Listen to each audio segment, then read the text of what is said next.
बिस्मिल्लाहिर्रहमानिर्रहीम। अस्सलामु अलैकुम रहमतुल्लाहि व बरकातुहू। ये लेसन नंबर 1 और पार्ट नंबर 2 है। तो पहली तख्ती का ये दूसरा हिस्सा है। पहली तख्ती में मैंने आपको हुरूफ सफ़ीरिया, हुरूफ शफ़विया और हुरूफ मुस्तारिया के बारे में बताया था। अगर आपने पहली तख्ती देखी होगी तो यकीनन आपको हुरूफ मुस्तारिया, हुरूफ शफ़विया और हुरूफ सफ़ीरिया के बारे में लाजमी पता होगा। तो हुरूफ सफ़ीरिया वो हुरूफ थे जिन हरफों को पढ़ते हुए सीटी की बाहर निकलती है, और वो 3 थे, ज़ा, सीन और सौद। अगर आपने वजाहत देखनी है तो फिर पिछली तख्ती को देखें।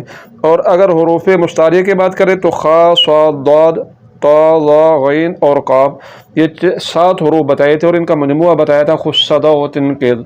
और इसके अलावा हुरूफ शफ़विया वो हुरूफ जिन हरफों को पढ़ते हुए होंठ हरकत करते हैं, वो मैंने आपको बताए थे, बा, फा, मीम और वाव। तो 3 तरह के हरफों को हमने पिछली तख्ती में सीख लिया। अब इस तख्ती में जो चीज़ ख़ास कर आपने याद करनी है वो ये है कि आपने हरफों की पहचान करनी है। हरफों की पहचान इंतहाई ज़रूरी है। अगर हरफों की पहचान नहीं होगी तो फिर आपको किसी भी तरह आगे पढ़ना नहीं आएगा। तो हरफों की पहचान कराने का तरीका ये है कि पहले तो सीधी अलिफ बा याद करें। अगर आपको खुद आती है तो ठीक, अगर नहीं आती तो सीखें। अगर आप अपने बच्चों को सिखा रहे हैं तो फिर इसी तरीके को अपनाएं। पहले आपने सीधा याद कराना है, फिर उसके बाद उल्टा, जीम, सा, ता, बा, अलिफ, इस तरह उल्टा याद करें। और अलिफ, हा, ज़, तो, क़ाफ और वाव, इस तरह तिरछा भी आप याद करा सकते हैं। और इस तरह भी आप याद करा सकते हैं, अलिफ, खा, शीन, गैन और नून। तो ऐसा टेढ़ा भी आप बच्चों को याद करवा सकते हैं और उल्टा भी, या, हमदा, हा, वाव, इसी तरह नून, मीम, लाम, काफ और काफ। तो ये हरफों की पहचान का तरीका ये है कि आपने हरफों को इस तरह बच्चों को पहचान करानी है, बच्चों को इस तरह सिखाना है, उल्टा भी, सीधा भी, तिरछा भी, ताकि हरफों की सही तरीके से पहचान हो जाए।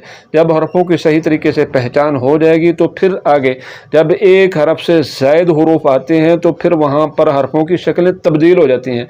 अगर आपको इस तरह सही तरीके से आता होगा, या आपके बच्चों को जिस तरह आप सिखा रहे हैं उनको अगर सही तरीके से आता होगा, तो फिर आगे जब मुरक्कब हुरूफ आएंगे, यानी कि एक से ज़ायद हुरूफ जब मिलकर आएंगे, तो फिर वहाँ पर बच्चे को आसानी के साथ समझाया जा सकता है और आसानी से सीख जाएगा।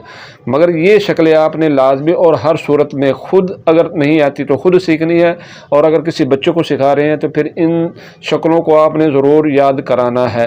तो ये आज की वीडियो थी जिसमें हमने ये सीखा कि बच्चों को हमने किस तरह अलिफ बा ता को याद कराना है, टेढ़ा भी, उल्टा भी, तिरछा भी। तो यकीनन इस वीडियो के ज़रिए आपने कुछ ना कुछ ज़रूर सीखा होगा। अगर इस वीडियो के ज़रिए आपने कुछ ना कुछ सीखा है और आप इस तरह सीखना चाहते हैं तो फिर इसके लिए ज़रूरी है आप इस चैनल को सब्सक्राइब करें। वीडियो पसंद आई है तो फिर उसको लाइक करें। आखिर में इस दुआ के साथ आपसे इजाज़त चाहता हूँ। अल्लाह पाक हम सबको सही तरीके से तजवीज़ के मुताबिक पढ़ने की तौफीक अता फरमाए।